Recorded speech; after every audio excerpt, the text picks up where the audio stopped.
போலீசன் media செய்தி தொலைக்காட்சி நேயர்களுக்கு மாலை வணக்கம். நான் உங்கள் சிவாச்சாரிய திரு கார்த்திகராஜன்.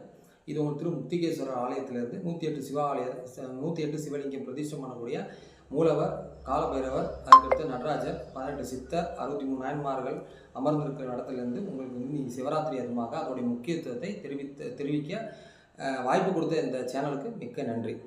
சரி, இப்போ இன்றைக்கி சிவராத்திரி, மாசி மாதம் சிவராத்திரி மிகவும் முக்கியம் வாய்ந்த சிவராத்திரியாக கருதப்படுகிறது. காரணம் என்ன?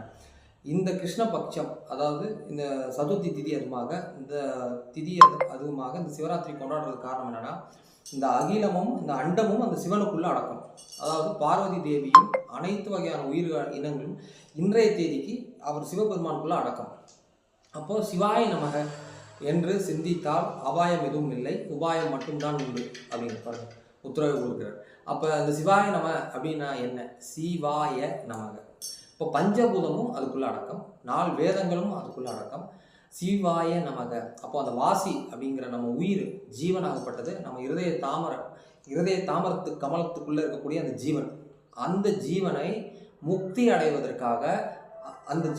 அடைவதற்காகவும் நம்மளுடைய ஆன்மாவை நம்ம உணர்வதற்காகவும், நாம் கவலையை மறப்பதற்காகவும், நம்மளுடைய துன்பங்கள் நம்மளை விட்டு போவதற்காகவும் இந்த சிவராத்திரியை அவர் திருநாள் அதுமாக, திருமண நாள் அதுமாக நாம் சிவனை வழிபாடு செய்கிறோம். இப்போ எவ்வாறு வழிபாடு செய்யலாம்?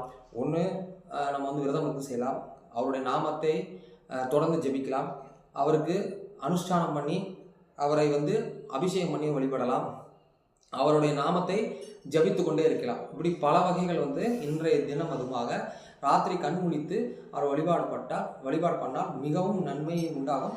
நம்மளுக்கு பார்த்தீங்கன்னா முதல் விஷயம், நம்மளுடைய லைஃப்பில் எல்லாத்துக்கும் மெயின் காரணம் இன்கம்ப்ளீட்னஸ்னால் என்ன? ஒரு பூர்ணத்துவம் இல்லாத தன்மை. இந்த பூர்ணத்துவ தன்மை இல்லாதனால தான் நம்ம தேடல் அதிகமாகுது. தேடல் அதிகமாகும் போது என்னது? உங்களுக்கு துன்பம் தானாக வந்துடும், எதிர்பார்ப்பு ஜாஸ்தியாகிடுது. அப்போ ஒவ்வொருத்தரும் ஒவ்வொரு தேடலுக்கு நோக்கி போயிட்டுருக்கோம். ஆனால் அந்த துன்பத்துக்கு காரணம் என்ன அப்படின்னு நம்ம ஒரு நாளும் நம்ம தேடி போனதில்லை. கவலையை படுறோமே தவிர, கவலை எதுக்காக படுறோங்கிற கவலை இது வரைக்கும் நம்ம பட்டதில்லை. கவலை எதுக்காக நம்ம கவலைப்படணும் அப்படின்றத கவலைப்பட்டாலே நமக்கு அதுக்கான விடை கிடைச்சிடும். இப்போ சிவபெருமான் என்ன சொல்கிறாரு? சிவன் மட்டும்தான் மோட்சத்துக்கு அதிபதி. மோட்சத்தை கொடுக்கக்கூடிய ஒரே தெய்வம் சிவபெருமான் தான். இதே பெரும்பாலும் மற்ற தெய்வங்கள் நீங்கள் போனீங்கன்னா உலக விஷயங்கள், உலக பொருட்கள் பற்றி நீங்கள் வேண்டிக்கலாம். ஆனால் சிவபெருமான் கிட்ட மட்டும்தான் நீங்கள் முக்தி அடைய முடியும்.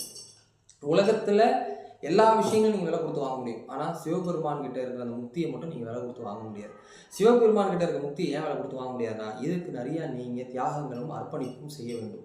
அதாவது சரண்டரிங், நம்மளை